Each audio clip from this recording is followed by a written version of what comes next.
सरकार की तरफ से कहा गया है कि डिजिटल धोखाधड़ी पर रोक लगाने के मकसद से 70 लाख मोबाइल नंबरों को निलंबित कर दिया जाएगा, बंद कर दिया जाएगा। मंगलवार को वित्तीय सेवा सचिव की तरफ से ये जानकारी दी गई। उन्होंने बताया कि डिजिटल पेमेंट धोखाधड़ी से जुड़े मुद्दे पर बैठक के बाद सरकार ने यह फैसला किया है। इस मुद्दे पर अगली बैठक जनवरी में होगी। वहीं दूसरी ओर सरकारी बैंकों में साइबर सुरक्षा को लेकर मंगलवार को हुई बैठक और वित्त मंत्रालय के अधिकारियों की बैठक में वित्त मंत्रालय ने बैंकों को साइबर सुरक्षा बढ़ाने का निर्देश दिया है और इसके लिए अलग से नोडल अधिकारी की नियुक्ति के लिए कहा है। वित्त मंत्रालय ने बैंकों को यह कहा है कि जिन बैंक खातों से धोखाधड़ी हो रही है या इसकी आशंका है उनको भी बंद किया जा सकता है। सर, क्या स्ट्रेटजी बना रही है सरकार पूरी?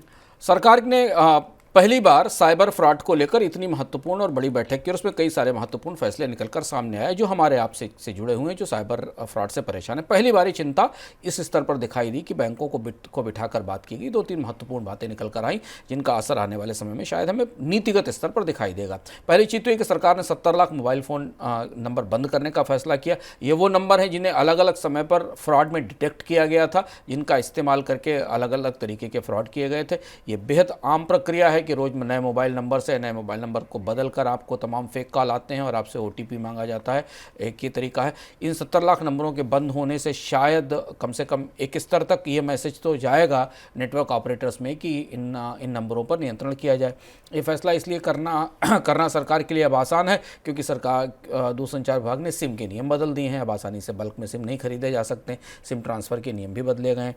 दूसरी महत्वपूर्ण बात, इस बैठक में 2 चीज़ें निकल कर आई। एक महत्वपूर्ण बात निकल कर आई कि सरकार ने पहली बार ये तय किया कि लोन के ऐप्स की, माइक्रो लोन और डिजिटल लोन के ऐप्स की एक वाइट लिस्ट बनाई जाएगी। इस वाइट लिस्ट में जो शामिल ऐप होंगे वही प्ले स्टोर या ऐप स्टोर पर उपलब्ध होंगे। अब यहाँ सरकार को इन दोनों प्रमुख ऐप डिस्ट्रीब्यूटर्स से, जो कि गूगल और एप्पल है, इन्हें इस बात के लिए बाध्य करना पड़ेगा कि वो वही ऐप उनके प्ले स्टोर पर या उनके ऐप स्टोर पर मिलें और लोग डाउनलोड कर सकें जिनमें पारदर्शिता के सवाल नहीं है। इस लिस्ट की उत्सुकता से इंतजार रहेगा। कल से बाजार में काफ़ी चर्चा है कि कौन से ऐप्स सरकार इस वाइट लिस्ट में डालेगी। दूसरी एक और महत्वपूर्ण बात जो निकल कर आई इस बैठक से, इसका संकेत मिला कि सरकार एक अनरेगुलेटेड लेंडिंग एक्टिविटीज़ एक्ट लाने की तैयारी कर रही है, कानून बनाने की ला रही है जिसमें banning of unregulated lending activities होगा। उसे BULA एक्ट कहा जा रहा है। इस कानून में क्या कहा जाएगा, अनरेगुलेटेड लेंडिंग एक्टिविटीज़ में कौन सी चीज़ें शामिल होंगी, उन्हें कैसे रोका जाएगा, इस कानून को बनाने की बात तो की ही गई है। इसके अलावा हमने आपको बताया कि बैंकों से कहा गया है कि जिन अकाउंट से फ्रॉड हुए उन अकाउंट्स को ब्लॉक करके बंद कर दिया जाए।